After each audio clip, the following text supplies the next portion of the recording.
Hi there, my name's Rich and this is It's Adventure. Now today is going to be all about cutting wood.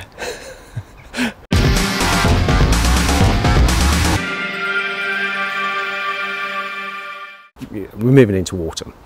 It's getting a bit cooler. I've had to put my woolly on, it's getting that chilly. And getting to this time of year, we start to think about how we're going to get the place warm. We've got this fire fitted in the lounge. Before that, we ran the whole place off electric, and flip me, it cost an absolute fortune. I'm not going to say how much it was, but we were using just shy of 13,000 kilowatts hours per year. Now I don't know what you pay for your electric, but we went for a green tariff, so sustainable electric, which was a little bit more expensive per kilowatt hour. So it was ridiculously expensive. So what we decided to do is put in place, reinstate the fireplace. As we reinstated the fireplace, we need a lot of wood. You can probably see in the background there, we've got a fair bit going on. But I've also managed to secure some free sources. So this stuff here, I'm going to split. And when I was thinking about it, there's quite a few things about the splitting, and that's what I'm going to go through today. Now, a few weeks ago, I dug out a gift. This gift had been given to Rosie about 3 years ago. It was a soldering kit.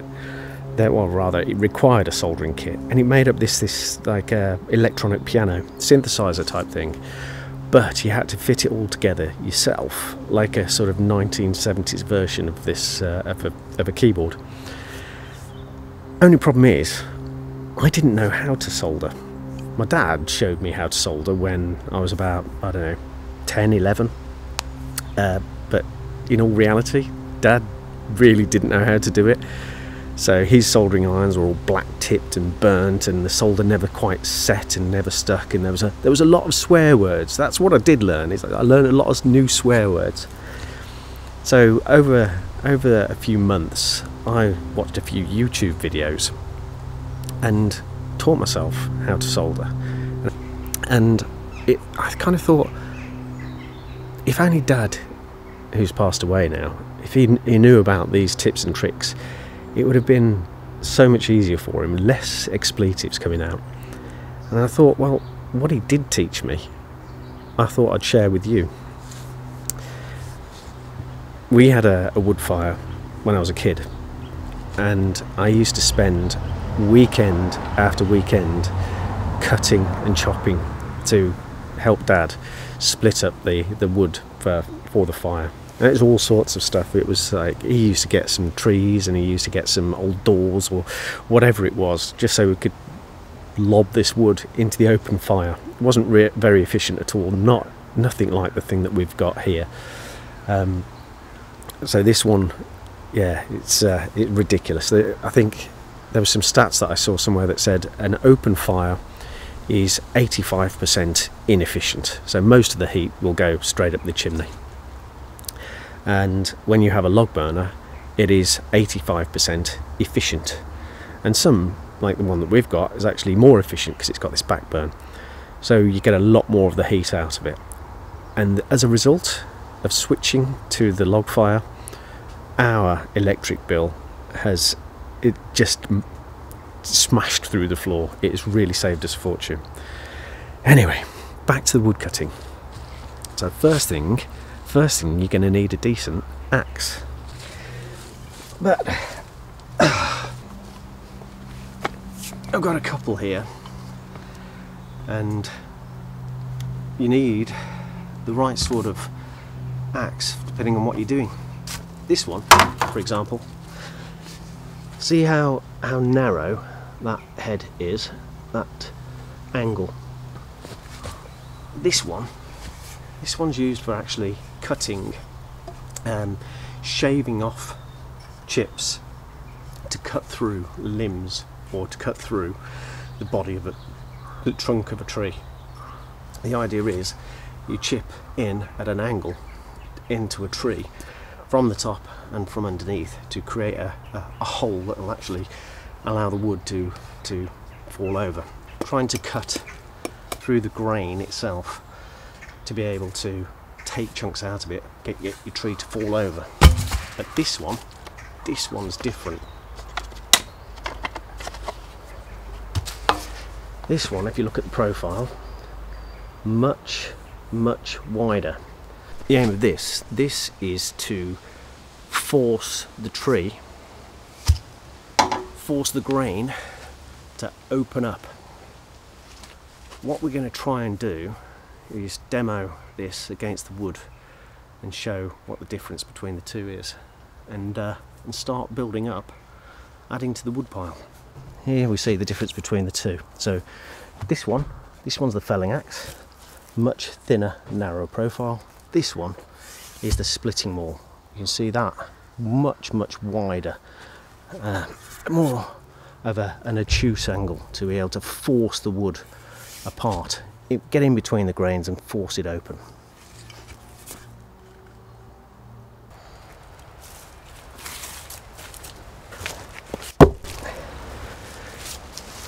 It's always good to have a good solid base, to stop the wood from just bouncing. What we're trying to do is we're going to use this wood to force against itself. As we're looking at the trunk here, you can see all of the rings of the tree that have grown.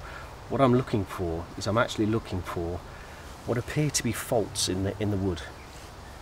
They're things where there's a line that goes from the centre out. Now these things are called medullary rays. These fascinating bits, they allow water and nutrients to flow up and down the tree. They're like sort of veins. When the trees actually dry out, this has been stood now for probably about a year, and when they dry out, they close up, but they create cracks, or what appear to be cracks. So what we're aiming to do is we're aiming to try and hit the axe into one of those cracks, to use the wood to force against itself and open up. What we're aiming for is to use the maximum leverage of the wood itself, and to achieve that we aim to get to close to the edge of the bark and the cambium layer.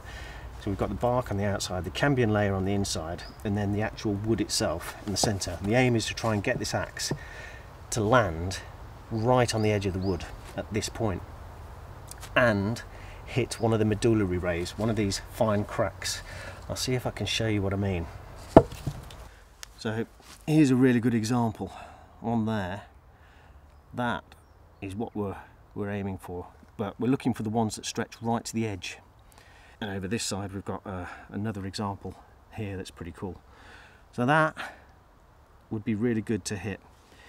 This is the thing, the very first hit you have to really give it the beans. After that first split, the tree will fracture easily.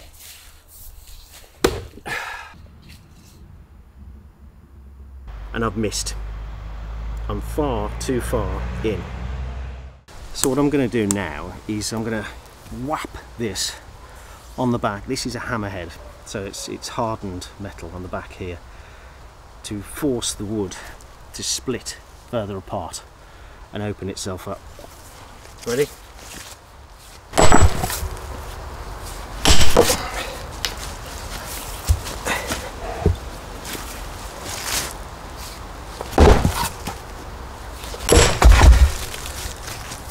There we go. So that's the first split. So it's quite a resinous wood, and that is held together really well. But from now on, I shouldn't have to give it anywhere near that level of force to split these down further. Straight through.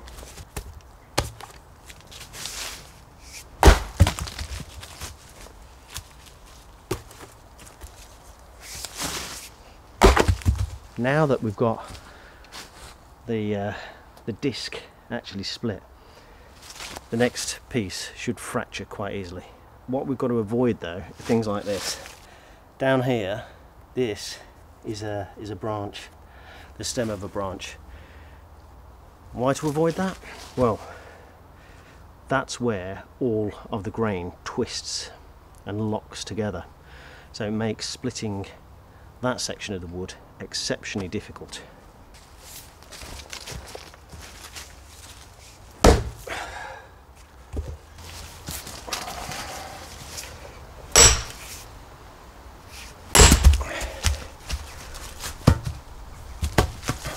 So there we see that piece here where all of this wood grain swirls round, rather than being in nice straight lines. That's why it's much harder to actually split. So ideally you're looking for discs that don't have any branches on the sides, but it's free wood, so work with what you've got, don't you?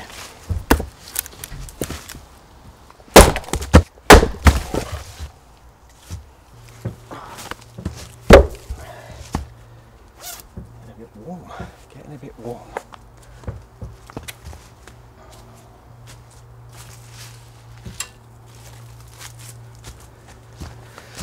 That's the thing about wood, it warms you 3 times. First when you cut the tree down, second time when you're moving it, third time when you're splitting it. Actually it's 4, isn't it?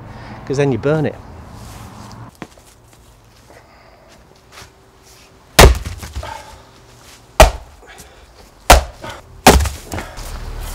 See if I can get down there.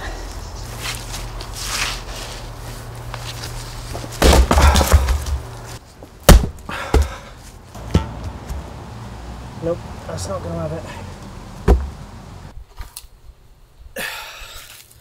You can see a branch on the end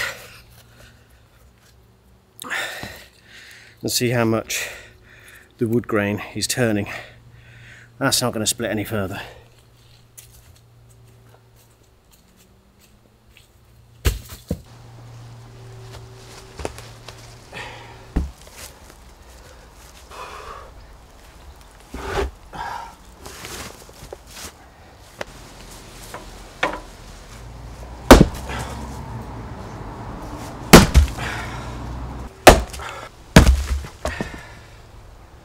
I think with some of these I need to get the chainsaw out again and cut them down a bit more. They're not getting in our fire.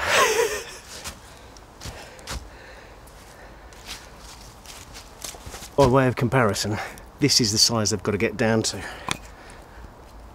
A bit more cutting yet, I think.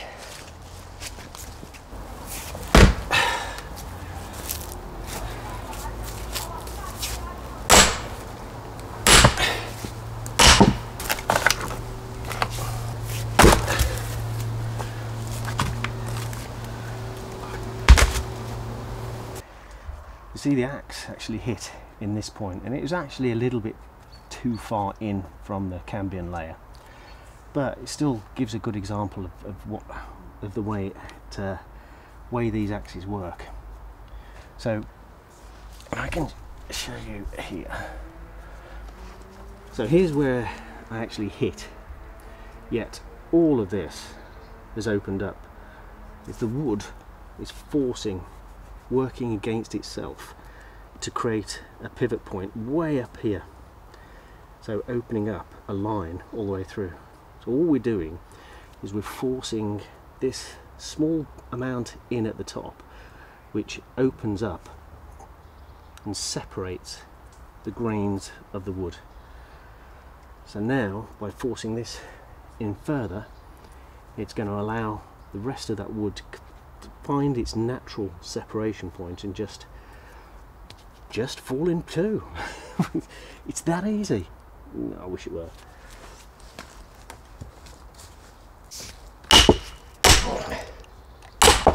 There we go. It's actually really quite smooth in there. And if you look, in fact if I show you from that side, if you see here, that is all that the axe actually went in. So I'm actually just using the wedge of the blade to get the tree to work against itself. Cool.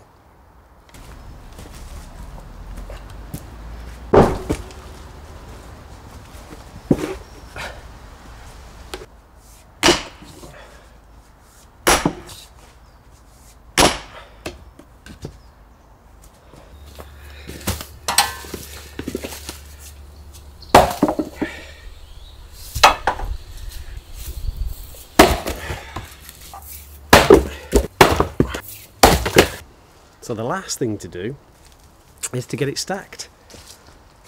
What I've got is like a sort of track almost system. I've got various locations for various kinds of wood. So at the start of the year, back in about April, in April time, I ordered a load of pre-split wood, and I ordered two types. You can order kiln drying stuff, which is being split and then goes through a literal heating system to dry it out and make sure that there's no moisture in it. But obviously that adds to the cost. It's quite expensive to go through that one. And then there was this stuff. So this was green wood. Ordered it back in, what was it now? March time. So a lorry load of wood of this, and I've got all of this timber here, and there's some more down behind, and all of that came in, it was like 300, about 350 pounds that is, to buy it all. And that will see us through, should see us through right the way through to spring. So it's like our only, well, we do have the electric heaters on inside as well, but the majority of the heating all now is driven by wood. So it's an absolute game changer, saving us well, thousands. In fact, so much so, the fire paid for itself within the first year. So this is the second year now that we're running it, and yeah, God, what a difference it makes. Also, it's a beautiful thing to have a real flame actually in the lounge. So I've got three major stacks of wood. The dry stuff, the real kiln drying stuff, that's the stuff that we're using first of all. That's right next to the house, so we can easily grab it, reset the fire and go. And this stuff here, this was the green drying stuff. It's now seasoned, and this is now solid, beautifully dry. The rain's kept off it, but the air's allowed to get through. So that stuff now will go to where we had the kiln dried stuff, and then we'll move this. Pretty wet. It's pretty damp wood, and this will replace the stuff under the tarpaulin behind there, and some of this to dry out. And should be ready, well, probably about February, March time, and that'll be good to go. It's October now, so that's a good 6 months, about 6 months, and that'll be good to go. That's it from me. I hope you found that useful, or a little bit interesting maybe. I don't know. If that was your thing, then why not give the thumbs up. It really helps the channel out, and I very much appreciate it. And if this is something that it's not even that, is it? Because I haven't got a clue what I'm going to be doing next time. But it won't be chopping wood. That was a one-off. I don't know what I'll be on next time, but if you want to find out, then click on that subscribe button, and if you click the bell notification, then it'll let you know the next time I release a video. I'm trying to get videos out on a weekly basis, and kind of making it. So anyway, that's it for now. Thank you very much for watching. My name's Rich, and this is It's Adventure.